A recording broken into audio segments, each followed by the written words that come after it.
Finally, Paul Pogba has come back to Manchester United.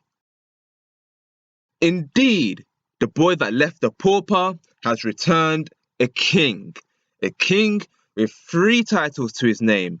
And no, I'm not talking about Serie A titles. He's got 4 of those. I'm talking about his title as the Dab King. His title as the world's most expensive player ever. And I mean ever. And also his title as the world's most overrated player. Hence why I'm doing these wrestling references, aka the most hyped sports. But, despite overpaying, Pogba's ironically worth every single penny.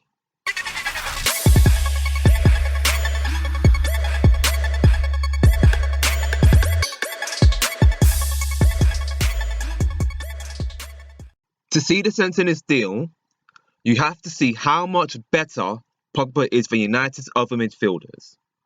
Forgive the reference, but he's the closest thing to Steven Gerrard in his prime. He's the best long-range shooter in the world, has fantastic energy levels, has a great passing range, plus Pogba can dribble, tackle, header, and take set pieces to good effect. There's literally nothing he can't do well. On the other hand, Schweinsteiger and Carrick play like old folks who have forgotten how to play football. They can gloat about their past glories, but with each passing day, you'd just wish they'd leave already. Herrera and Schneiderlin, whilst decent, they're nothing special, whilst Trees are known to be more mobile than Fellaini. The level of improvement between Pogba and the guys I've just mentioned is crazy. Like Scotty Too Hotty when he tagged out for Rikishi. Wrestling reference number 3. Ding ding. However, if Pogba has everything, why do I feel so underwhelmed when watching him? For me, it has to do with his lack of intelligence. I mean football intelligence. Never met the man. Maybe he's smart, maybe he's dumb. But his influence on the game is peripheral at best.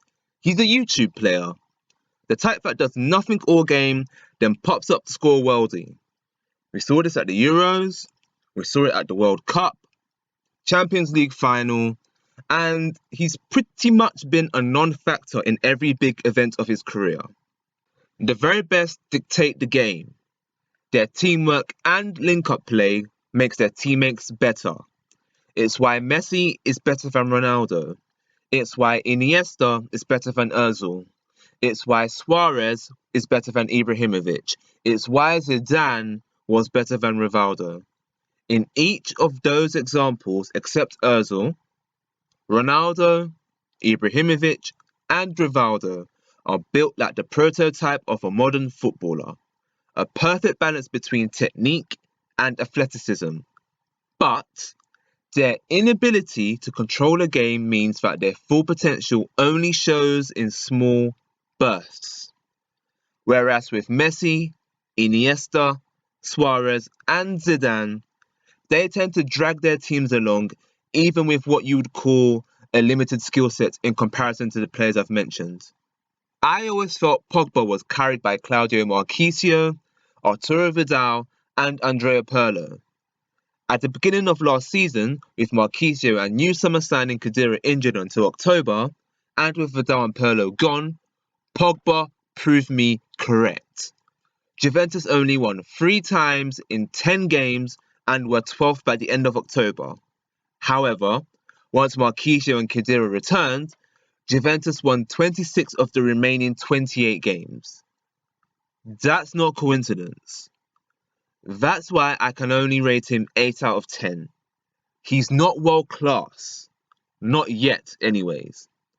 That said, his power and drive is exactly what United need. He'd suit the counter-attacking style of Mourinho's perfectly. Factor in the massive improvement he is in the current crop of flops, I'd rate this transfer 9 out of 10. They still overpaid, but you have to pay the cost to be the boss. And that's the bottom line. How do you guys rate this transfer? Thierry Henry was worried about Paul Pogba playing in a deeper role, and I can see where he's coming from. Also, is Pogba world class? I don't think so. Let me know in the comment section, and don't forget to like, share, and subscribe. Also, follow me on these social media platforms, and until next time, take care.